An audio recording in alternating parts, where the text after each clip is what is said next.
कन्या में बड़ी जल्दी इसको ग्रास करें, चाहे बेसिक नॉलेज के रूप में ये ज्ञान हो और चाहे एडवांस के रूप में ये ज्ञान हो। दूसरे ज्ञान को ग्रास करने में माताएं और कन्या बहुत भक्ति की जाती है। भाई लोग थोड़ा बाहर के वाइब्रेशन में रहते हैं, दुनिया की वाइब्रेशन में, माताएं कन्याएं अपने घर परिवार के अंदर रहती है, इसलिए बाहर का उतना संकरण नहीं लगता है, इसलिए उनके ऊपर जल्दी असर हो जाता है। और मेरा देवर है ना, वो लड़का का नाम शिवा रखा, बताया ना मैंने आपसे, हमेशा वो उसको शिव बाबा ही पुकारता है। मैं वही बोलती हूँ, तो अनजाने में भी बोलो, मगर बुलाता तो शिव बाबा को। मतलब इतना मत ज़्यादा भक्ति भी नहीं करता है, ज़्यादा मेडिटेशन करना ऐसी कोई बात नहीं, और बुलाता है मेरे को, बताओ भाभी क्या है, बाबा को मिलकर आई, ऐसे बताती हूँ ना, क्या बोला, क्या बताऊँ, कुछ जानते तो नहीं। इसलिए कभी कभी लगता है हैदराबाद से किसी को बुलाओ या ताड़ेपल्लीगुड़ा से किसी बहन को बुला कर के भी ससुर जी कहाँ चले जाएंगे, तो सबको कोर्स दे दे, वही बोलती है, ऐसा लगता है।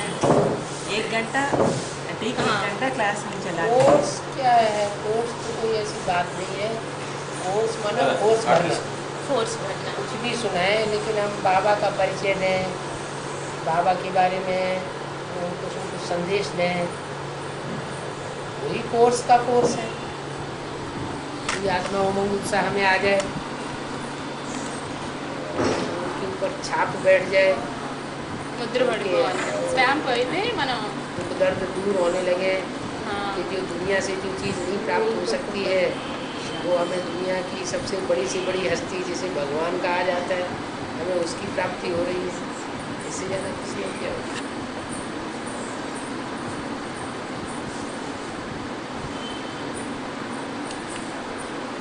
पहला तो परिचय निराकार का देना, आत्मा निराकार है, निराकार आत्माओं का बाप निराकार है, आत्मा बिंदी है, ज्योति बिंदु आत्माओं का बाप वो भी ज्योति बिंदु है।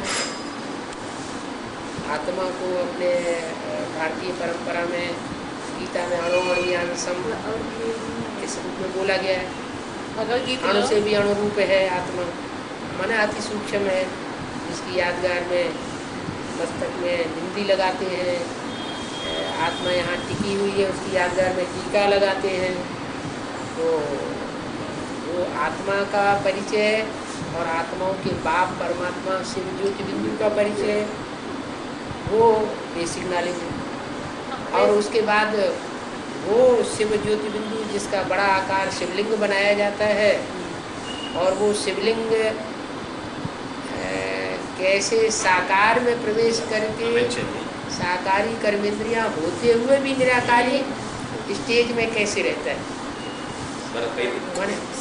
साकार में प्रवेश करके साकार शरीर में रहते हुए भी निराकारी स्टेज में कैसे रहता है। సాకారంలో భగవంతుడు ప్రవేశించినప్పటికీ ఆ माने సాకార कान శరీరంలో है, నిరాకారంగా ఎలా ఉంటాడు, कान है, చెవులు ఉన్నాయి, फिर भी कान होते हुए भी कानों से जैसे सुनते हुए न सुनना, है ना।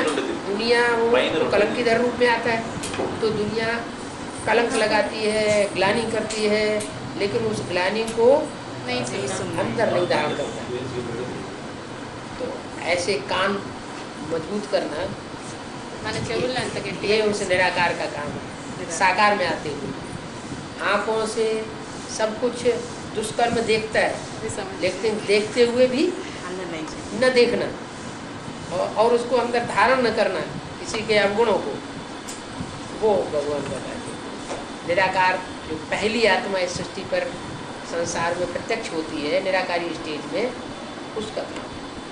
ऐसे ही नाक है, मुख है, या जो भी इंद्रियां हैं, उन इंद्रियों से कर्म करते हुए भी जैसे कर्म किया नहीं किया बराबर, कर्म किया जाता है तो उसका लेप छेप लगता है, पाप या पुण्य बनता है, लेकिन जब कर्म किया और उसका मन के ऊपर कोई असर ही नहीं, मन बुद्धि के ऊपर, तो जैसे कि वो पाप या पुण्य बनता ही नहीं। तो ऐसी निराकारी स्टेज जो है वो भगवान स्वयं प्रवेश करके जिस मुकम्मल रथ में पार्ट बजाता है उसकी, उसको कहा जाता है अपनी भारतीय परंपरा में शिव शंकर भोलेनाथ। दो नाम, शिव शंकर। शंकर। दो नाम क्यों दे दिए? एक ही नाम दे देते? नहीं, आत्माएं दो हैं। शिव सुप्रीम सोल का नाम, जो जन्म मरण के चक्र में ही नहीं आता, और शंकर उस आत्मा का नाम है जो जन्म मरण के चक्र में भी आती है, लेकिन यहाँ संगम युग में ऐसा पार्ट बजाती है जैसे कि जन्म मरण के चक्र में नहीं आती। वो एक ही तुरिया ऐसी आत्मा है जो बेहद में ऐसा पार्ट बजा के दिखाती है संसार में कि जैसे जन्म मरण उसका होता ही नहीं। माना हद में तो जन्म मरण ये होता है कि बच्चा गर्भ में आता है आत्मा बन के, और फिर प्रवेश होकर के अपना गर्भ में 9 महीने का पार्ट बजाता है, फिर बाहर आता है। बाहर आता है तो उसका जन्म कहा जाता है। वो अपने बाप को पहचानता है, जब बड़ा होता है समझदार होता है तो बाप को पहचानता है, माँ को तो पहले से ही जानता है। ऐसे ही यहाँ बेहद में जो परमात्मा शिव आकर के ब्रह्मा के द्वारा ज्ञान सुनाते हैं, उस ज्ञान को सुनने वाले जो ब्रह्मा मुखवंशावली ब्राह्मण बनते हैं, जैसे शास्त्रों में लिखा है कि ब्रह्मा के मुख से ब्राह्मण पैदा हुए, तो ऐसे जो ब्राह्मणों की सृष्टि बनती है, उस ब्राह्मणों की सृष्टि में जो श्रेष्ठ ब्राह्मण बनते हैं उनमें ये शिफ्ट आ जाती है कि जिससे पैदा होते हैं वो गुण उनके अंदर भी आते हैं ज्ञान सुनते सुनते। माने वो चाहे तो प्रैक्टिस करके खुद को आत्मिक निराकारी स्टेज में धारण कर सकते हैं। आत्माएं निराकारी बने तो बनेंगे कैसे? वो परमात्मा जो निराकार है सदैव, जो कभी साकार में आता नहीं है, माने गर्भ में प्रवेश नहीं करता, जो हमेशा अभोक्ता है। हम आत्माएं सब भोगी हैं, मनुष्य आत्मा है, और वो अभोक्ता है। वो निराकार शिव ज्योति बिंदु, वो शिव ज्योति बिंदु जैसी सृष्टि में कोई आत्मा नहीं। उस शिव ज्योति बिंदु का ही बड़ा आकार शिवलिंग बनता है। शिवलिंग का मतलब है तो वो भी बिंदु शिव, लेकिन वो बड़ा रूप धारण करता है, माने किसी शरीरधारी में प्रवेश करता है, और प्रवेश करके ऐसा पार्ट बजाता है जैसे कि इंद्रियां हैं ही नहीं। माने उसको कर्मों का लेप छेप, कर्मेंद्रियों से जो कर्म किया जाता है उसका लेप छेप नहीं लगता, उसको कहा जाता है शंकर। शिव का नाम पहले, शंकर का नाम बाद में। शिव शंकर भोलेनाथ, शिव पिता, शंकर बच्चा। जितने भी देव आत्माएं हैं, 33 करोड़ देव आत्माएं, उन 33 करोड़ देवताओं में सबसे बड़ा देवता जिसे महादेव कहा जाता है वो है शंकर। तो वो देवता है, परमात्मा परम पिता नहीं। वो परम पिता शिव जब उसमें प्रवेश करता है तब वो कहा जाता है परम पिता परमात्मा। परमात्मा परम पिता नहीं, क्या कहा जाता है? परम पिता शिव और परमात्मा जिसमें प्रवेश करता है। जिसमें प्रवेश करता है वो आत्मा कैसी है? परमात्मा। कैसी आत्मा? जितनी भी जन्म मरण के चक्र में आने वाली आत्माएं हैं उन सब में परम। माता जी को नजदीक ले आओगे तो उनके कान में भी पड़ेगा, आप बता रहे हो, सुनाई नहीं पड़ता है।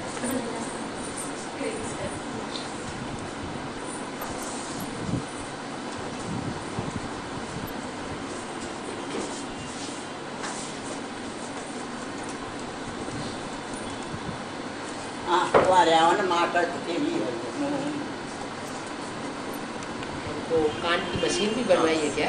मशीन है अभी मशीन लगी हुई है। फिर भी वो अभी तक जो आप पूछिए, जो कुछ बाबा बोल रहे थे वो आप सुन रहे थे क्या? ఏమన్నా వినిపించిందా? బాబా చెప్పింది మీకు వినిపించిందా? नसें बहुत वीक हो गई है, मशीन वीक हो गई है। नसें बहुत वीक हो गई बाबा। अब डॉक्टर भी बोला हेल्पलेस है, कुछ नहीं कर सकते। सिर्फ उनकी एक्शन से समझ लेते हैं। हाँ, मूवमेंट से ही समझ मूवमेंट से समझ। अच्छा सर, तो शिव और शंकर ये दो आत्माएं अलग अलग, लेकिन भक्ति मार्ग में ऐसा समझा जाता है, शास्त्रों में ऐसे लिखा हुआ है कि शिव शंकर एक है। शिव शंकर एक ही है, लेकिन ये तो अज्ञानता की बात है। शिव अलग आत्मा, उसका अर्थ ही है कल्याणकारी, और शंकर सारे संसार में शमन कर दे, शांति उत्पन्न कर दे, शांति के वाइब्रेशन फैला दे, उसको कहते हैं शंकर। शांति कब होगी? जब सारी दुनिया का संहार होता है तो शांति शांति हो जाती है। दुनिया की आबादी जब बहुत बढ़ जाती है तो अशांति हो जाती है, और बढ़ी हुई सारी दुनिया 500-700 करोड़ जो भी मनुष्यों की दुनिया है वो सारी संहार हो जाती है। हर हर बम बम, एटम बमों के विस्फोट से। शिव का नाम हर भी है। हर माने पापों को हरण करने वाला।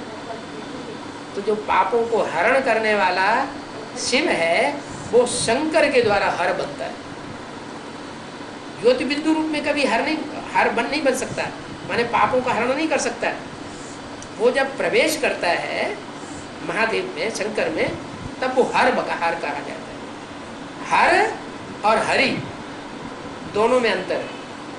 हर कहा जाता है शंकर के लिए, सब पापों का हरण कर लेता है, और हरि कहा जाता है शंकर जो है सारे विश्व का पिता है, जगत का पिता है। जगतम पितरम वंदे पार्वती परमेश्वरम। सारे जगत का जो पिता है वो पिता इस सृष्टि पर आकर के जिस पहले बच्चे को जन्म देता है, सत्य की नई सृष्टि जो स्थापन होती है, और इस नई सृष्टि में आकर जिस पहले बच्चे को जन्म देता है उसका नाम पड़ता है कृष्ण। इसलिए शास्त्रों कहते हैं हे कृष्ण नारायण वासुदेव, माने कृष्ण और नारायण एक ही है, अलग अलग नहीं।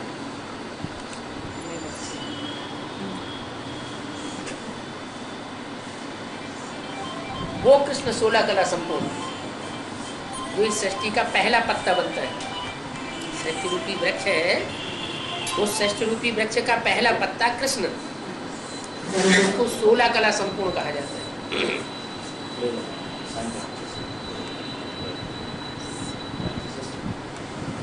16 कला संपूर्ण जो कृष्ण कहा जाता है वो किस लिए कहा जाता है? क्योंकि सतयुग में होती है 16 कलाएं, त्रेता में होती है 14 कलाएं मनुष्य सृष्टि में, और द्वापर में होती है 8 कलाएं, और कलयुग में 4 कला से नीचे उतरते उतरते कला शून्य, कलाएं सब खलास, माने आत्मा की शक्ति क्षीण हो जाए। तो कृष्ण को जो 16 कला संपन्न इसलिए कहा जाता है कि वो सतयुग की आदि में जन्म लेता है, लेकिन शास्त्रकारों ने गलती से कृष्ण को द्वापर में डाल दिया।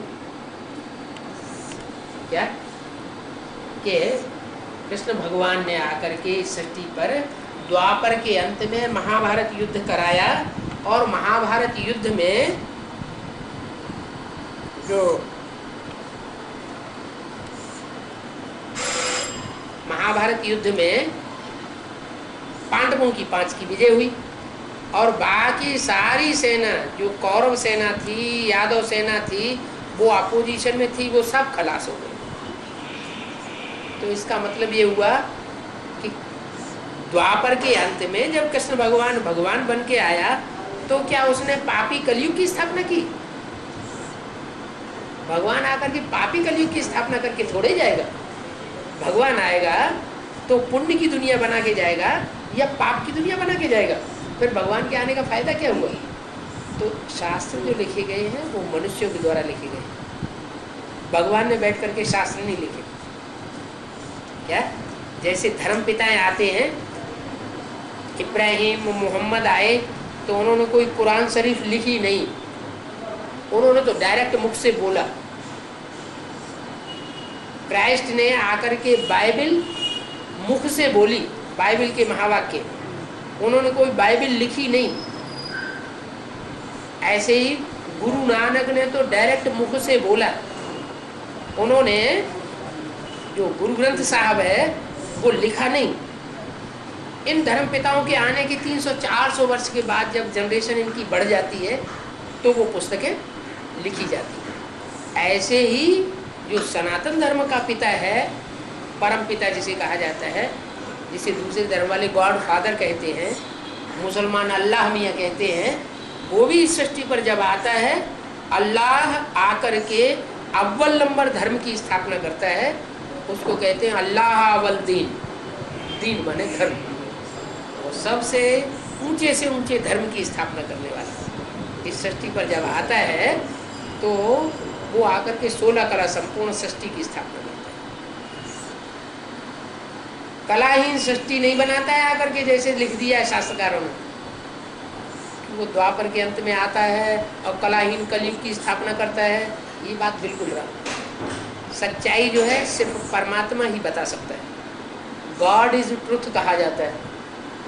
अपने हिंदुस्तान में भी कहते हैं सत्यम शिवम सुंदरम। क्या उसका पहला नाम है सत्य। जो सत्य है वो ही सुंदर है। क्या अगर असत्य है तो सुंदर हो ही नहीं सकता। सत्यम शिवम, जो सत्य है वो ही कल्याणकारी है। अगर झूठ है तो कल्याणकारी हो नहीं सकता। सत्यम शिवम, ये दो गुण जिसमें है वो सुंदर जरूर, सत्य हो और कल्याणकारी, वो असली सुंदर है। तो अपने हिंदुस्तान में तो भगवान का नाम सत्यम कहा ही जाता है। सत्य ही शिव है, शिव ही सुंदर, सुंदरता अति प्यारी, ये गीत भी बनाए हुए हैं। लेकिन क्रिश्चियंस लोग भी गॉड फादर को ट्रुथ मानते हैं। God father is truth. क्या है? सच्चाई को ही भगवान कहा जाता है। क्यों? क्योंकि भगवान तो बिंदी है। प्रैक्टिकल रूप में कोई बड़े फार्म में तो आता नहीं, बड़े रूप में तो आता नहीं। वो बिंदी है, गर्भ से जन्म लेता नहीं। वो जब बिंदी सृष्टि पर आती है तो सच्चाई सुनाती है किसी शरीर में प्रवेश करके। तो जो सच्चाई सुनाती है वो सत्य ज्ञान ही वास्तव में शिव का स्वरूप है। शिव और कोई रूप में संसार में प्रैक्टिकल रूप में प्रत्यक्ष नहीं होता। पहले वो ज्ञान के रूप में प्रत्यक्ष होता है। पहले ज्ञान दाता या पहले ज्ञान, तो बिंदी है। इन आंखों से तो हम देख नहीं पाएंगे। जो सुप्रीम सोल शिव है वो इन आंखों से देखा नहीं जा सकता। अपनी आत्मा ही नहीं आंखों से देखी जा सकती। दूसरों की आत्मा को इन आंखों से नहीं देख सकते। तो जो सुप्रीम सोल है उसको कैसे देखेंगे? तो पहले ज्ञान आता है। ज्ञान माने सच्चाई आती है। ज्ञान माने जानकारी। किस चीज की जानकारी? सच्चाई की जानकारी। किस चीज की सच्चाई? आत्मा क्या है, परमात्मा क्या है, ये सारी सृष्टि चक्र क्या है, इसके बारे में जो जानकारी है वो जानकारी, ज्ञान ही ज्ञान है। ज्ञान है वो ज्ञान, उसको कहा जाता है पहले रूप में। जो ज्ञान बेसिक रूप में आता है उसका नाम शास्त्रों में मुरली दे दिया। क्या? भगवान ने आकर के जो बेसिक रूप में ज्ञान सुनाया उसका नाम है मुरली। मुरली नाम क्यों दिया? वीणा नाम दे देते, नगाड़ा नाम दे देते। क्यों नहीं दिया? इसलिए नहीं दिया कि दुनिया में जो भी माँ बाप होते हैं वो बच्चों की पालना के लिए पहले माँ को निमित्त बनाते हैं। माँ जो होती है वो बच्चों की बड़े प्यार से पालना करती है। बाप इतने प्यार से पालना नहीं कर सकता बच्चों की, माँ जितने प्यार से पालना कर सकती है। सारी दुनिया फॉलो उसी को करती है। जो परम पिता जब इस सृष्टि पर आता है तो जो आकर के वो पहले से पहले इस सृष्टि पर बड़ी माँ के रूप में सारी संसार के सामने प्रत्यक्ष होता है। बड़ी माँ, उसका नाम शास्त्रों में दे दिया है ब्रह्मा। ब्रह्म माने बड़ी, माँ माने वो सुप्रीम सोल इस सृष्टि में आकर के जिस तन में प्रवेश करता है, प्रवेश करके इस संसार में पहले पहले प्रत्यक्ष होता है, वो माँ का रूप है। इस सृष्टि पर आकर के जिस व्यक्तित्व में प्रवेश करता है वो व्यक्तित्व वही आत्मा है जो सत्युग की आदि में कृष्ण बच्चा थी। हे कृष्ण नारायण, कृष्ण बच्चा बड़ा होकर के नारायण बनता है। वो अपने 84वें जन्म में आकर के साधारण वृद्ध मनुष्य बन जाता है जिसका नाम दादा लेखराज पड़ता है। और उस दादा लेखराज में सुप्रीम सोल प्रवेश करके ब्रह्मा माने बड़ी माँ के रूप में संसार के सामने प्रत्यक्ष होता है। गांव गांव में, शहर शहर में, देश विदेश में ब्रह्मा कुमारी ईश्वरी विश्वविद्यालय खुल जाते हैं। अभी प्रैक्टिकल में आप उनके एड्रेसेस ले सकते हैं। क्या प्रैक्टिकल में अभी एड्रेसेस लिए जा सकते हैं? ब्रह्मा कुमारी ईश्वरी विश्वविद्यालय देश विदेश में और भारतवर्ष के तो गांव गांव में खुले हुए। तो ब्रह्मा के द्वारा वो आकर के माँ के रूप में पाठ में पहले यानी बच्चों को बड़े प्यार से पालना देता है। वो प्यार की जो वाणी है, मीठी मीठी वाणी, जैसे माँ बच्चों को सुलाती है तो लोरी देती है ना, खाना खिलाती है तो भी प्यार में आकर के गीत गाती है। तो ऐसे ही परमात्मा की जो वाणी है वो मीठी मीठी वाणी है बूढ़े तन के द्वारा। वो मीठी वाणी का नाम मुरली इसलिए दे दिया है कि उसमें मिठास भरा हुआ। शास्त्रों में उसका नाम मुरली दिया है ना। तो वो मुरली जो है वो माउंट आबू से चलाई गई है और ये प्रैक्टिकल में देखी जा सकती है। माउंट आबू से, ब्रह्मा के तन से, दादा लेखराज के तन से, यानी कृष्ण के 84वें जन्म के शरीर में आकर के परमात्मा शिव ने जो वाणी चलाई है उसका नाम मुरली। और वो मुरलियाँ अभी भी छपाई जा रही। भले ब्रह्मा ने शरीर छोड़ दिया, उनको शरीर छोड़े हुए अभी करीब 37 वर्ष हो चुके, 37 साल उनको शरीर छोड़े हुए हो चुके, लेकिन वो मुरली ब्रह्मा कुमारी आश्रम में अभी भी प्रिंट होकर के सभी सेंटर्स में भेजी जा रही है। वो जो मुरली भेजी जा रही है उस मुरली में ही लिखा हुआ है कि मुरली जो है वो 3 प्रकार का असर करने वाली है। फर्स्ट क्लास मुरली वो है जो बाबा मुख से डायरेक्ट सुनाते हैं। क्या? जो शिव है, सुप्रीम सोल, किसी साकार तन में आकर के डायरेक्ट मुरली सुनाता है, वो है फर्स्ट क्लास मुरली। और सेकंड क्लास मुरली वो है कि जो डायरेक्ट मुख से सुनाई है वो टेप रिकॉर्डर में नूद हो जाती है। माने जैसा सुनाई है वैसा ही टेप रिकॉर्डर सुनाएगा। और गुड सेकंड क्लास वो है जो अभी VCD में, DVD में उसका चित्र भी देखने को मिलता है। वाइब्रेशन नहीं मिलेंगे लेकिन हलन चलन एक्ट वो सारी देखने में आएगी, तो ज़्यादा गहराई से समझी जा सकती है। वो गुड सेकंड क्लास। और थर्ड क्लास मुरली वो है जो भगवान बाप बोलते हैं और वो प्रिंट में, मशीन में प्रिंट हो जाती है। तो उसमें बाबा की ज्यों की त्यों वाणी नहीं होगी बोली, क्योंकि जो प्रिंट करेगा वो पहले शॉर्ट हैंड कर किया होगा। उसने बोलते समय किसी ने शॉर्ट हैंड किया होगा, शॉर्ट हैंड करते समय गलतियां हो जाएंगी। शॉर्ट हैंड करने के बाद फिर उसको साइकिल स्टाइल या प्रिंट में डालेगा तो कुछ न कुछ अंतर पड़ेगा, क्योंकि लिखने वाले से गलती, जब शॉर्ट हैंड को वो प्रतिलिपि बनाएगा तो उसकी गलतियां होंगी। कुछ प्रिंट करने वाला जो कंपोज करता है वो गलतियां करेगा तो उसका रूप बदल जाता है। जैसे दूध का भरा हुआ घड़ा हो और उस घड़े में एक बूंद सांप का बूंद डाल दिया जाए विष का, तो सारा क्या हो जाएगा? थोड़े समय के बाद सारा ही घड़ा दूध का भरा हुआ विष बन जाएगा। ऐसे ही भगवान की जो वाणी है उसमें अगर थोड़ा भी मिक्सचरिटी हो गई गलती से भी, तो थोड़े समय के बाद वो सारा ही विषैला हो जाता है। ईश्वरीय ज्ञान वो ईश्वर का ज्ञान नहीं रह जाता। तो इसलिए आप जो अभी बता रहे थे कि हम पढ़ते हैं, क्या करें? वो पढ़ा हुआ जो है वो एक्यूरेट नहीं है, क्योंकि वो प्रिंट करने में गलतियां होती हैं। जो टैप रिकॉर्डर सुनाता है वो एक्यूरेट है, और जो वीसीडी से हमारे सामने आता है या डीवीडी से हमारे सामने आता है वो थोड़ा और रिफाइन है। तो अगर सन्मुख हमको नहीं मिलता है, क्योंकि ब्रह्मा ने तो शरीर छोड़ दिया, उनको तो शरीर छोड़े हुए 35-40 वर्ष होने जा रहे हैं, तो वो साकार ब्रह्मा का तंतु गया। हो सकता है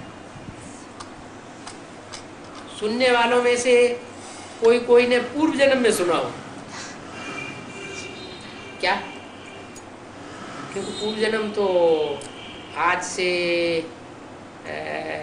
69-70 साल पहले, सन 36 में, आज से 69-70 ईयर्स पहले, सन 36 में परमात्मा शिव ने दादा लेखराज में प्रवेश करके या उनमें प्रवेश करके ये बात, ज्ञान की बात सुनाना शुरू किया था, या साक्षात्कार शुरू किया था। यानी इस ज्ञान यज्ञ की शुरुआत सन 36 से हुई थी। तो उस समय से लेकर के अब तक अगर किसी की आयु 69 या 70 से कम है तो हो सकता है उसने पूर्व जन्म में सुना हो। पूर्व जन्म में सुना है तो इसका मतलब डायरेक्ट उसने माँ की पालना पूर्व जन्म में ली। अब माँ के रूप में जो मीठी तान सुनाने वाली हस्ती थी वो तो चली गई। अब क्या वास्तव में जो ब्रह्मा कुमारी के अंदर ज्ञान चल रहा है ब्रह्मा कुमारी आश्रम में, उस ज्ञान को सुनने वाले जो हैं वो आत्माएं क्या डायरेक्ट भगवान के वर्षन से नहीं सुन सकती? भगवान क्या ज्ञान सुना करके ही चला जाता है? जैसे धर्म पिताएं आते हैं, अपना ज्ञान सुनाते हैं, धर्म की स्थापना करते हैं और चले जाते हैं, ऐसे ही भगवान भी आयाराम गयाराम हो जाता है, सृष्टि में परिवर्तन करके नहीं जाता। क्या नई दुनिया बना के भगवान नहीं जाता? जैसे और धर्म पिताएं आए और आकर के चले गए और दुनिया नीचे गिर रही, तो क्या भगवान भी ऐसे ही करता है? भगवान तो ऐसा नहीं कर सकता है। भगवान आएगा तो अपना काम पूरा करके जाएगा, और भगवान ही एक ऐसी हस्ती है कि जो पुरानी सृष्टि को, नरक की दुनिया को स्वर्ग बना करके जाता है। इब्राहिम आए, वो भी धर्म पिता हुए, उन्होंने इस्लाम धर्म स्थापन किया। महात्मा बुद्ध आए, वो भी धर्म पिता हुए, बौद्ध धर्म स्थापन किया। क्राइस्ट आए, वो भी धर्म पिता हुए, धर्म की स्थापना की, क्रिश्चियन धर्म स्थापन किया। कितने बड़ी बड़ी हस्तियां आई और दुनिया के इतनी जनरेशन उनकी फैली हुई है। उनको उन्होंने आकर के पढ़ाई और पढ़ाई पढ़ा करके गए, और उसके बाद दुनिया जनरेशन उनकी नीचे गिरने लगी। तो क्या भगवान भी ऐसा ही करके जाता है? नहीं, भगवान इस सृष्टि पर आता है तो जिनको पढ़ाई पढ़ाता है वो पढ़ाई पढ़ने वाली आत्माओं में नंबर वार होती है। जो भी सन्मुख बैठ करके पढ़ाई पढ़ती है उनमें दो तरह की होती है। एक तो माँ के रूप में सन्मुख बैठ करके सुनती है। भगवान जब माँ के रूप में आता है, शास्त्रों में लिखा है ना, तुमेव माता च पिता तुमेव, श्लोक है ना। तो भक्ति मार्ग में जो गाते हैं तुमेव माता च पिता, भगवान के लिए गाते हैं ना। तो भगवान माता भी बनता है, भगवान पिता भी बनता है। माता किसके थ्रू बनता है? ब्रह्मा के थ्रू। लेकिन माँ के थ्रू वो सिर्फ ज्ञान का डोज देता है, माने ज्ञान का दूध पिलाता है, बच्चों को बच्चे के रूप में पालना देता है, माँ के रूप में बेसिक नॉलेज देता है, लेकिन ऊंची पढ़ाई नहीं पढ़ाती। माँ जो है बेसिक नॉलेज की घर में बैठे पढ़ाई पढ़ाएगी, जब BA MA की पढ़ाई पढ़ी जाती है तो बच्चा क्या माँ से पढ़ता है? तो ऊंची पढ़ाई पढ़ने के लिए जाना पड़ता है ना, एडवांस में। तो ऐसे ही परमात्मा शिव भी सिर्फ ब्रह्मा के तन में आकर के मुरली चला के नहीं चला जाता है, वो तो एक मूर्ति का कार्य हुआ। शिव के लिए तो कहते हैं त्रिमूर्ति शिव। इस सृष्टि के देवताएं हैं, उनकी संख्या है 33 करोड़, और 33 करोड़ देवताओं में श्रेष्ठ देवताएं हैं अष्टदेव, और अष्टदेवों से भी श्रेष्ठ हस्तियां जो हैं वो हैं त्रिदेव, ब्रह्मा विष्णु महेश। शंकर। तो ब्रह्मा के द्वारा कार्य करके नहीं चला जाता, ब्रह्मा के द्वारा ब्राह्मण धर्म की स्थापना करके फिर वो जो ब्राह्मणों की सृष्टि तैयार होती है, उस ब्राह्मणों की सृष्टि में चुनाव करता है श्रेष्ठ आत्माओं का। क्या? श्रेष्ठ आत्माओं का चुनाव करता है। पढ़ाई पढ़ाता है ना, तो जो पढ़ाई पढ़ने वाले टीचर्स होते हैं, पढ़ाई पढ़ाने वाले टीचर्स होते हैं, वो एग्जाम भी तो लेते हैं बच्चों का। एग्जाम लेते हैं तो उनके नंबर भी तैयार होते हैं। क्लास में नंबरिंग होती है कि नहीं? कोई बच्चे क्लास में अव्वल नंबर लेते हैं,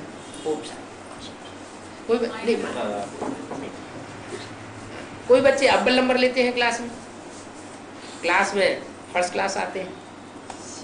कोई बच्चे ऐसे होते हैं कि फर्स्ट क्लास पास होने वालों की लिस्ट में आते हैं, अव्वल नंबर तो नहीं लेते लेकिन फर्स्ट क्लास पास होने वालों की लिस्ट में आते हैं।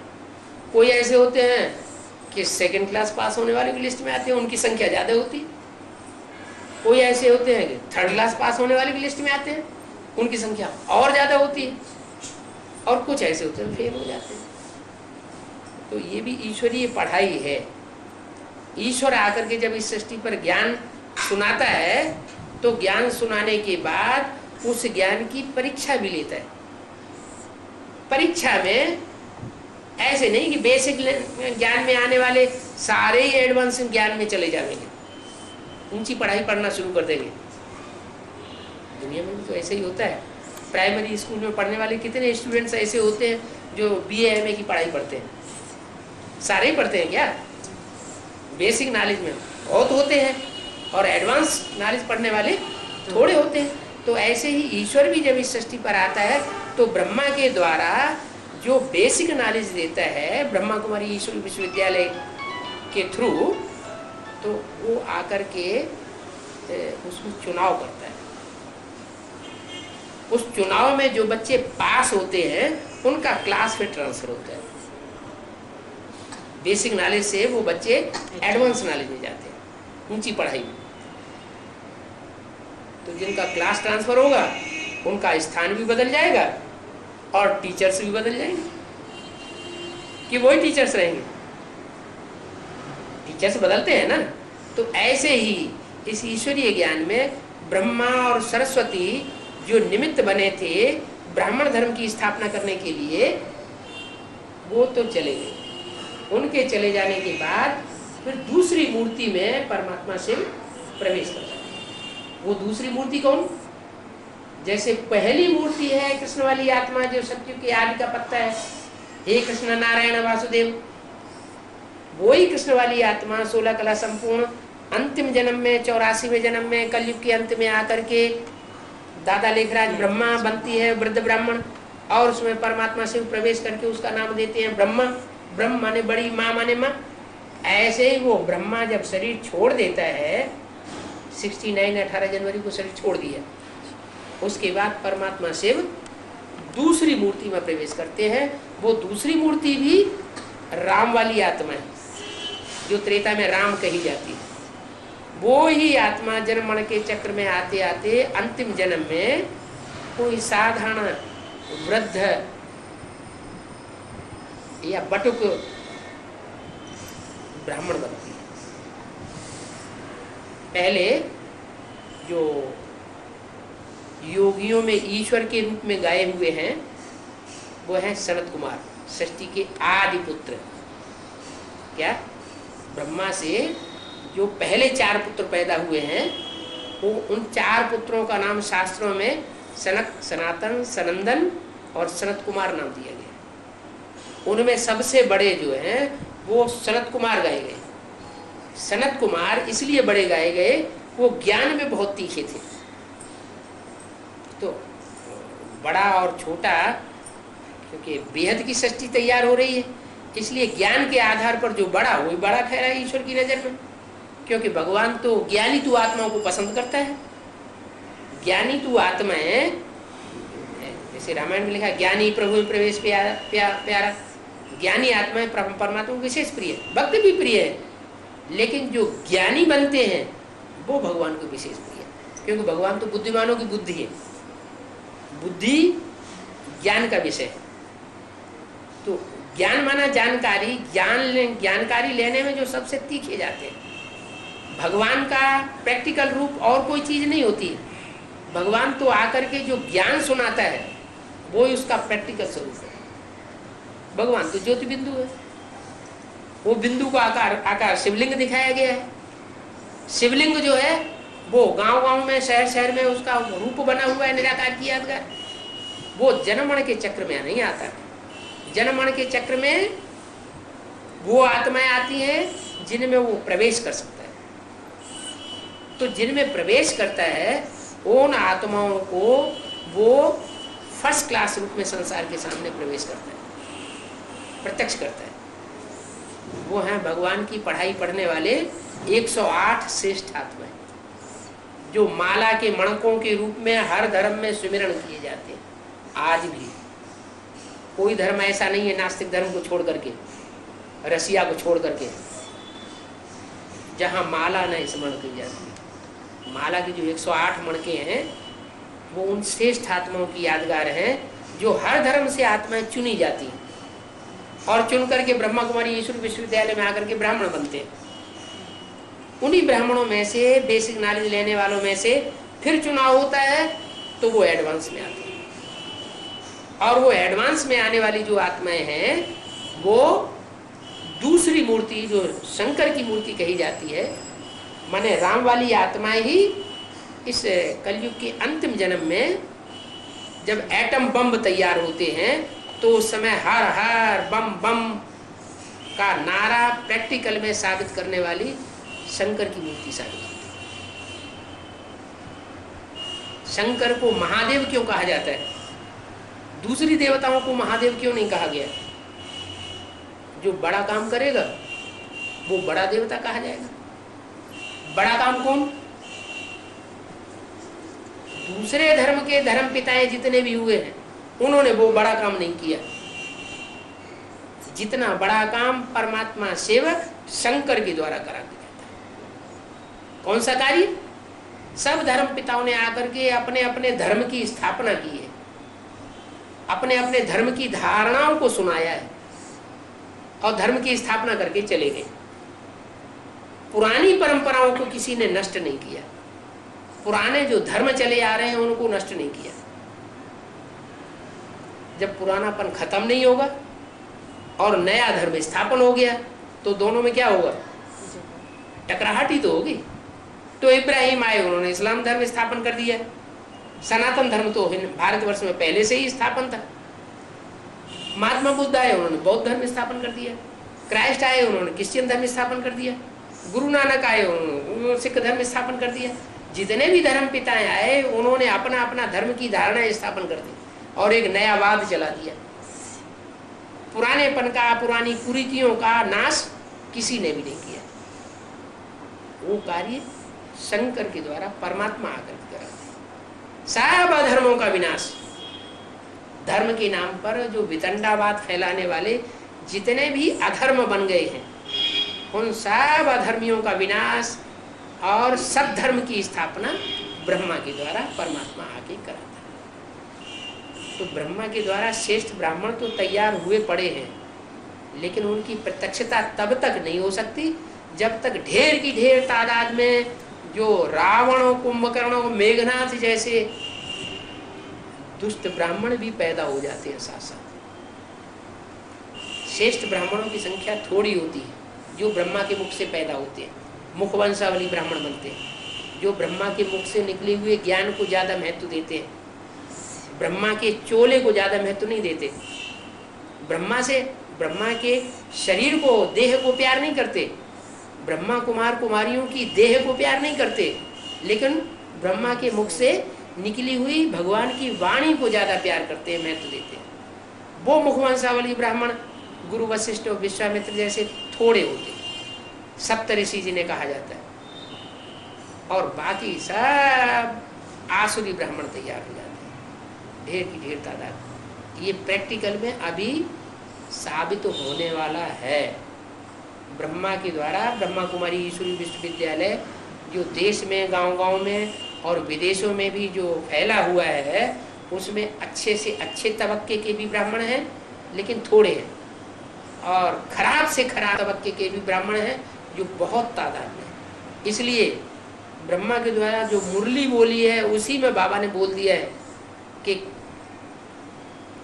दुष्ट से दुष्ट दुनिया के देखने हो तो यहाँ ब्राह्मणों के अंदर देखो, और अच्छे से अच्छी श्रेष्ठ आत्माएं देखना हो तो यहाँ ब्रह्मा कुमारी ईश्वरी विश्वविद्यालय के अंदर देखो। माने सब तरह की आत्माएं वही आत्माएं हैं जो हिंदू से दूसरे धर्मों में कन्वर्ट होती रही है। दूसरे धर्म वाले तो कभी कन्वर्ट कर होकर के हिंदू बने ही नहीं, सिवाय आर्य समाजियों के। आर्य समाज तो अभी अंतिम 100 वर्षों में फैला है। उससे पहले जितने भी धर्म पिताएं आए, वो सब हिंदुओं में से ही कन्वर्ट करके अपना धर्म बढ़ाते रहे, संख्या बढ़ती रही दूसरे धर्म वालों की, और हिंदुओं की संख्या कम होती रही। दुनिया में जो धर्म अभी अभी आए 1000-2000 साल के अंदर, वो 100-200 करोड़ की तादाद में जा रहे हैं। और देवताओं की, देवता धर्म की जो आत्माएं हैं जो हिंदू कही जाती हैं, उनकी संख्या 33 करोड़। संख्या किसकी ज्यादा होनी चाहिए?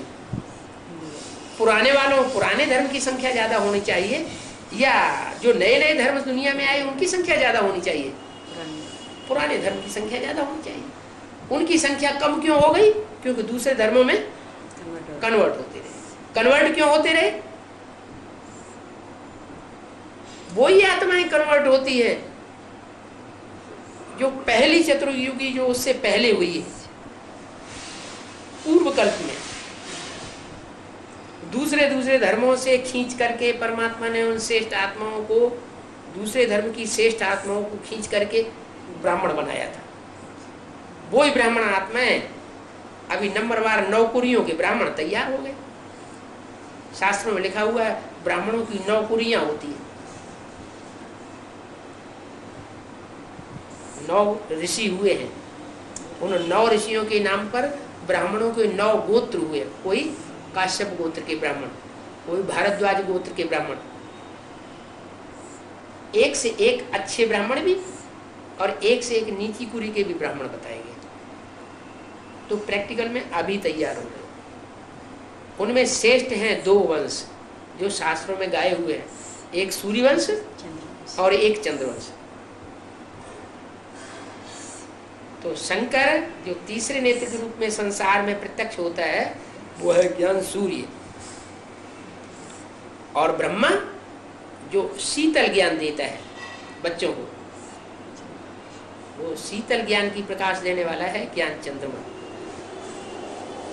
चंद्रमा की रोशनी में कीड़े मकोड़े जैसी आत्माएं भी पलती हैं, और सूर्य की रोशनी में कीड़े मकोड़े सब खलास हो जाते हैं। तो ब्रह्मा के द्वारा ब्रह्मा कुमारी आश्रम में जो ब्राह्मण तैयार हुए हैं, वो 2 प्रकार के ब्राह्मण हैं। रावण कुंभकर्ण मेघनाथ की जैसी संख्या वाले भी ढेर के ढेर हैं, और गुरु वशिष्ठ विश्वामित्र जैसी श्रेष्ठ संख्या वाले मुखवंशावली ब्राह्मण, जो मुख से ज्ञान सुन करके अपने जीवन में परिवर्तन लाते हैं, वो थोड़ी तादाद में। यज्ञ के आदि में जो थे, एकदम शुरुआत में सन 36 से लेकर के 46-47 तक जो थे और उस समय चले गए, वो थे सूर्यवंशी। उसके बाद फिर ब्रह्मा के मुख के द्वारा जो वाणी चली है, जिसे मुरली कहा गया ब्रह्मा कुमारी ईश्वरी विश्वविद्यालय में, सब धर्म की आत्माएं ब्रह्मा की गोद में पलती रही। चंद्रवंशी भी पले, बौद्धवंशी भी आत्माएं, इस्लामवंशी भी पले, माने हर धर्म की चुनी हुई श्रेष्ठ आत्माएं जो ब्राह्मण बनी वो ब्रह्मा की गोद में पलती रही, और वो अभी भी ब्रह्मा कुमारी ईश्वर विश्वविद्यालय में पल रही है। वहाँ जो वर्चस्व है ब्रह्मा कुमारी ईश्वर विश्वविद्यालय में, ब्रह्मा के शरीर छोड़ने के बाद वो उन्हीं विधर्मियों का वर्चस्व हो गया है पूरा। जो चंद्रवंशी श्रेष्ठ आत्माएं हैं वहाँ उनका कोई वर्चस्व नहीं है। वो आत्माएं मोस्टली असिस्टेंट टीचर्स के रूप में तो कार्य कर रही होंगी, लेकिन इंचार्ज के रूप में बहुत थोड़ी आत्माएं, और जो इंचार्ज के रूप में काम कर भी रही हैं उनके ऊपर जो पुराने सिंधी हैं जिनका नाम शास्त्रों में जरा सिंधी दिया गया है। जरा माने पुराने, जरा माने जीर्ण, और सिंधी माने सिंधी, क्योंकि इस ज्ञान की शुरुआत जो है, सत्संग की शुरुआत सिंध हैदराबाद से हुई थी। जो दुनिया के सबसे गिरी हुई किस्म के ब्राह्मण माने जाते हैं, जो मांस, गोश्त, मछली, अंडा, शराब, पश्चिम साइड के ब्राह्मण, ये माना जाता है जितना जितना पूर्व साइड का ब्राह्मण होगा उतना उच्च कुल का होगा, और जितना जितना पश्चिम साइड का ब्राह्मण होगा, जैसे सिंध हैदराबादी ब्राह्मण, सिंधी ब्राह्मण, वो नीची कोटि के होते हैं, उनका खान पान रहन सहन सब नीचा होता है। तो सबसे नीची कोटि के ब्राह्मण में परमात्मा से वो पहले प्रवेश करते हैं और उसका नाम देते हैं दादा लेखराज। वो माँ के रूप में पाठ हो जाए। इसलिए शिव की जो 3 मूर्तियां गाई हुई है, उन 3 मूर्तियों के 3 तबक्के हैं, जो आज भी झंडा के रूप में हमारे भारतवर्ष में जो झंडा है वो यादगार दिखाई गई है। 3 कपड़ों की यादगार। कपड़ा माना वस्त्र, शरीर रूपी 3 वस्त्र हैं जिन्होंने विश्व विजय करके दिखलाई थी। वो तो गाते रहते हैं स्कूलों में, बच्चों से गीत गवाते हैं, उसका अर्थ नहीं जानते। विश्व विजय करके दिखलावे तब होवे प्रणपूर्ण, हमारा झंडा ऊंचा रहे हमारा। कोई कपड़े का झंडा थोड़ी विश्व विजय करता है। दुनिया में इतने झंडे हैं, कोई दुनिया का ऐसा झंडा है जिसने विश्व विजय करके दिखाई हो? लेकिन भारत के झंडे के लिए ये गायन है। माना 3 प्रकार के जो वस्त्र हैं, ऊपर है लाल वस्त्र, बीच में है सफेद वस्त्र और नीचे है हरा वस्त्र। तो ऊपर का जो लाल वस्त्र है दुनिया में क्रांति करने का सूचक है। क्रांति से ही शांति होती है। सब धर्मों में खंडन कर देता है। शंकर का जो तीसरा नेत्र है, दुनिया में जितने भी धर्म के नाम पर अधर्म फैले हुए हैं उन सब का खंडन कर देता है। और ब्रह्मा के द्वारा परमात्मा शिव ने जो धारणाएं स्थापन की हैं उनका संवर्धन करता है। माना ब्रह्मा द्वारा जो श्रेष्ठ सृष्टि रची जाती है उसका संवर्धन, सच्चे ब्राह्मणों का संवर्धन, और जो दुष्ट ब्राह्मण है, दुष्ट सृष्टि है, वो सारी सृष्टि का विनाश। धर्म संस्थापनार्थाय, ऐसा गीता में श्लोक आया है ना, विनाशाय च दुष्कृतम। भगवान किस लिए आता है? धर्म की स्थापना करने के लिए, और दुष्ट कार्य करने वाले जो अधर्मी हैं उनका विनाश करने के लिए। आज दुनिया का ऐसा देश कौन सा है जो दूसरे के ऊपर उंगली उठाता है ये आतंकवादी है? और वास्तव में देखा जाए तो दुनिया के जितने भी छोटे छोटे देश हैं उन सब के ऊपर आक्रमण करके उनको हड़प करता जा रहा है, अपने कंट्रोल में लेता जा रहा है। ऐसा देश कौन सा है? अमेरिका। अमेरिका में कौन सा धर्मखंड के लोग ज्यादा हैं जो वहां वर्चस्व में है? ईसाई हैं? ईसाई, क्रिश्चियन धर्म के लोग। ऐसे ही अपने ब्रह्मा कुमारी ईश्वरी विश्वविद्यालय में दुनिया का छोटा रूप देखा जा सकता है। ब्रह्मा माने कृष्ण की सोल, कृष्ण और क्राइस्ट की राशि मिलाई जा सकती है। कृष्ण के भी कहते हैं पांव में कांटा लगा था, बहेलिये ने कांटा मारा तो उन्होंने शरीर छोड़ दिया, और क्राइस्ट के भी पांव में, हाथों में कांटा दिखाते हैं, कीड़ों में ठोक दिया गया तो उन्होंने शरीर छोड़ा। कृष्ण के लिए भी दिखाते हैं कि उन्होंने जन्म किसी और माता से लिया और पालना कहीं दूसरी जगह हुई। ऐसे ही क्राइस्ट के लिए भी दिखाते हैं कि उन्होंने किसी कुमारी से जन्म लिया और फिर पालना हुई उनकी बाद में कहीं और। तो बहुत सी बातें जो हैं कृष्ण के जीवन में जो है वो क्राइस्ट के जीवन में भी देखने में आती है। जैसे क्रिश्चियन धर्म में दिखावा है बहुत ज्यादा, ऐसे ही कृष्ण के जीवन में भी बहुत सारा दिखावा दिखाया गया है। कृष्ण को कृष्ण के भक्तों ने बहुत ऊंचा करके दिखा दिया, लेकिन यहां तक दिखा दिया कि वो भगवान की तरह साबित कर दिया कि गीता का भगवान साकार में जो रूप था वो कृष्ण था।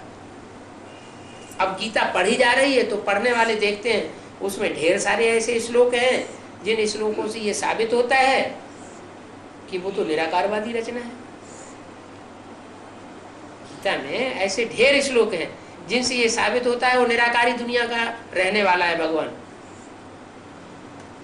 भगवान स्वयं गीता में श्लोक में बोल रहा है, न तत् भासयते सूर्यो न शशांको न पावकः यद् गत्वा न निवर्तन्ते तद्धाम परमं मम। माना जिस दुनिया में सूरज चांद सितारों का प्रकाश नहीं पहुंचता, जहां जाकर के मनुष्य आत्माएं इस मृत्युलोक में वापस नहीं लौटती, नरक की दुनिया में, वो मेरा परम धाम, शांति धाम कहो, परम धाम कहो, ब्रह्मलोक कहो, सोल वर्ल्ड कहो, वहां का मैं रहने वाला हूं। तो सोल वर्ल्ड माने निराकारी आत्मा, सोल वर्ल्ड का रहने वाला भी तो निराकार होगा। तो निराकार तो भगवान साबित होता है गीता में, लेकिन गीता लिखने वालों ने किसका नाम ठोक दिया उसमें? श्री कृष्ण भगवान हुआ, कृष्ण का नाम ठोक दिया। तो ये जो कृष्ण का नाम ठोका गया है ये कृष्ण के फॉलोअर्स ने ठोका। ब्राह्मणों की दुनिया में भी इसकी शूटिंग होती है। परमात्मा शिव जब इस सृष्टि पर आते हैं तो शूटिंग कराते हैं संगम युग में, कलयुग के अंत और सतयुग के आदि में 5000 वर्ष का जो भी ड्रामा है, 4 युगों का, सतयुग, त्रेता, द्वापर, कलयुग, इन चारों युगों की 4 सीन की शूटिंग कराते हैं। वो चारों युगों की शूटिंग में परमात्मा जो है वो सारा ही 500 करोड़ मनुष्य आत्माओं को ज्ञान दे करके उनको जिंदा करते हैं। जैसे अज्ञानी है, जैसे कि अज्ञान नींद में सोया हुआ है, मरा पड़ा है। जैसे कि मुसलमान लोग, क्रिश्चियन लोग मानते हैं कि खुदा आकर के जब कयामत होगी तो कब्र में से आत्माओं को उठाएगा और वो जिंदा हो जाएगी। जो भी आत्मा शरीर छोड़ती है वो कब्र दाखिल हो जाती है। ऐसे मुसलमानों की, क्रिश्चियंस की मान्यता है। कब्र दाखिल हो जाना का अर्थ नहीं समझते। कब्र दाखिल हो जाने का सही अर्थ यह है कि इस सृष्टि पर जो भी मनुष्य आत्माएं हैं वो ज्ञान युक्त होती हैं। इस सृष्टि पर आदि में असली ज्ञान उनके पास होता है कि हम ज्योति बिंदु आत्मा है, ये शरीर जो है मिट्टी है, मिट्टी का पुतला है, ये ज्ञान उनके अंदर होता है। लेकिन कलयुग के अंत में आते आते ये ज्ञान उड़ जाता है। असलियत का जो ज्ञान है वो उड़ जाता है।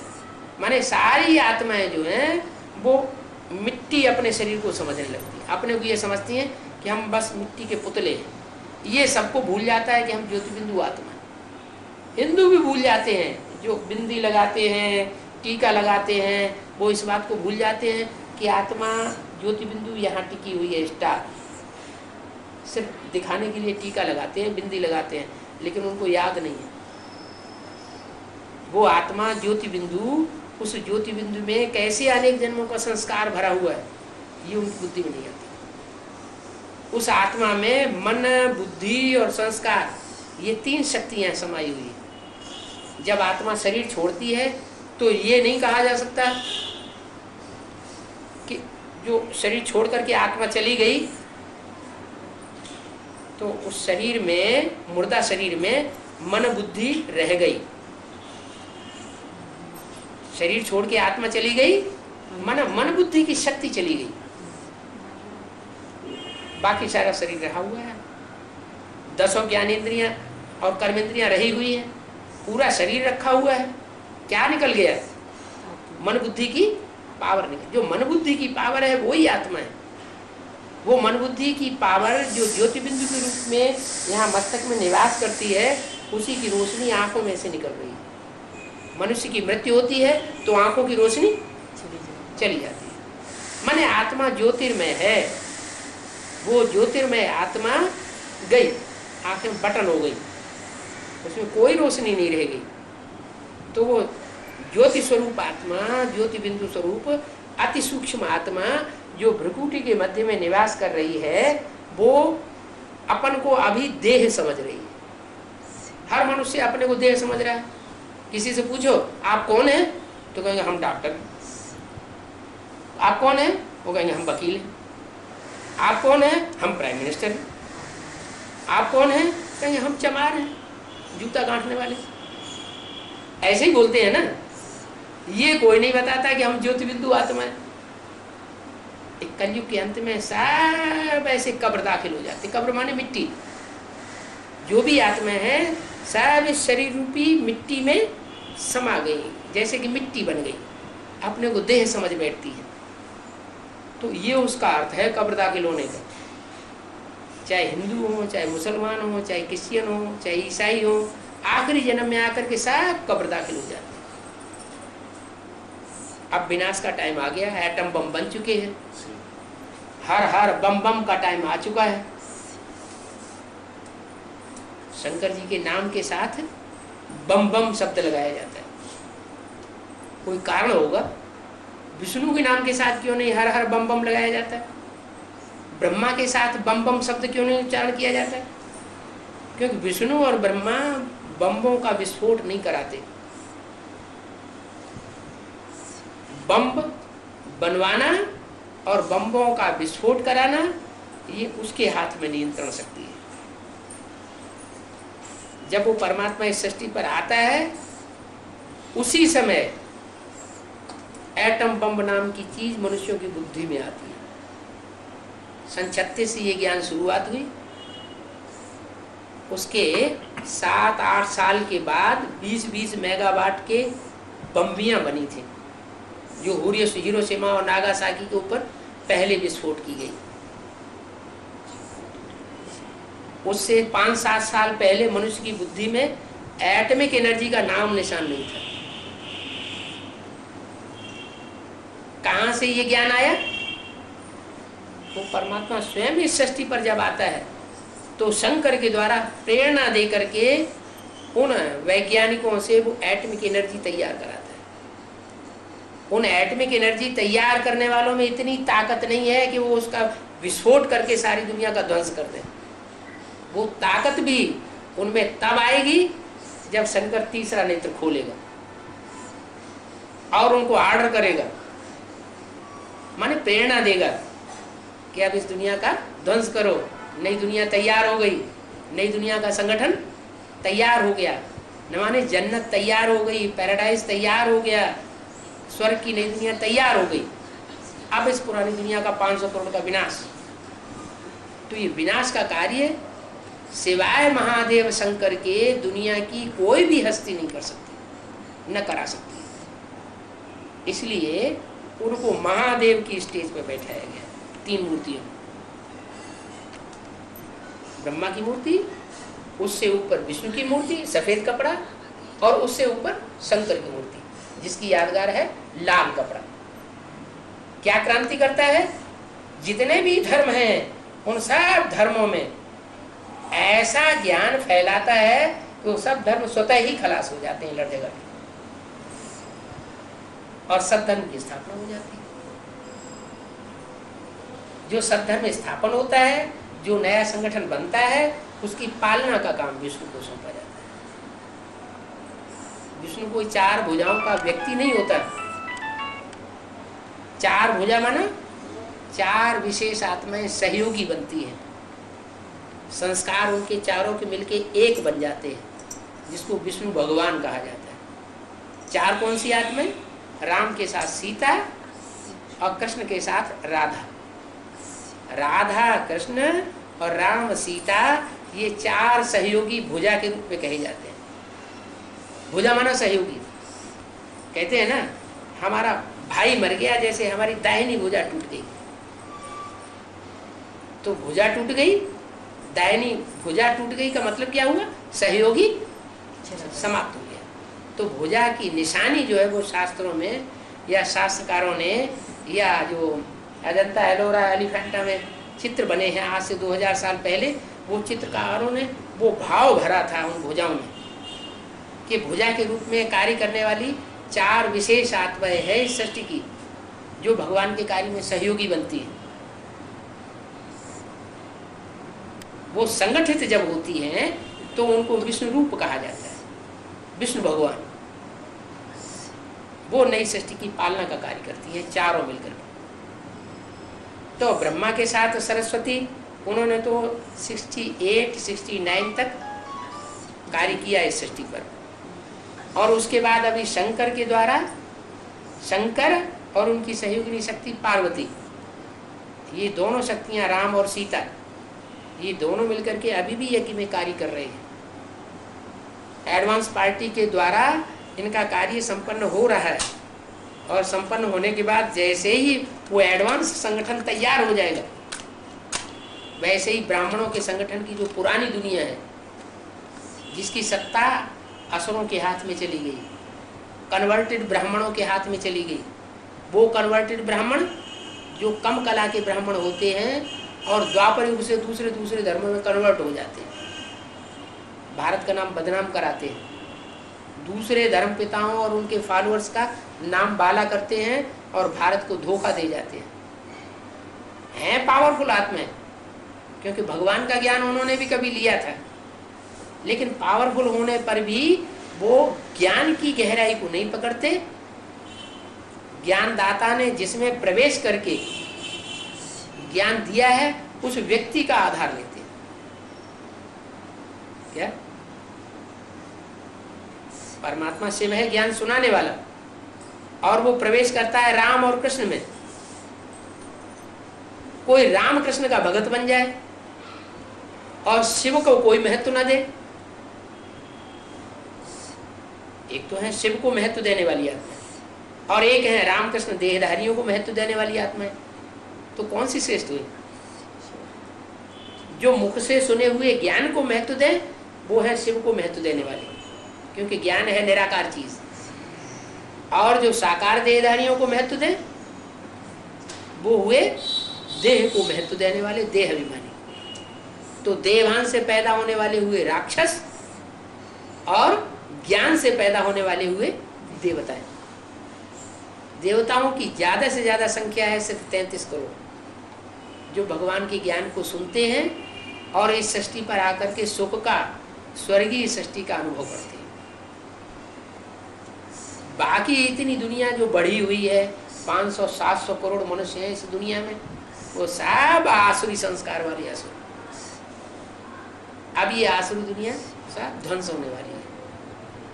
एटॉमिक एनर्जी बनी ही इसलिए है कि जैसे ही नया संगठन तैयार हो जाए, वैसे ही पुरानी दुनिया का 5-7 रोज के अंदर खेल खड़ा सा हो जाए। वो होगा चतुर्थ विश्व युद्ध। उससे पहले होना है महाभारी महाभारत गृह युद्ध, जिसके आसार अभी भारत में देखे जा रहे हैं।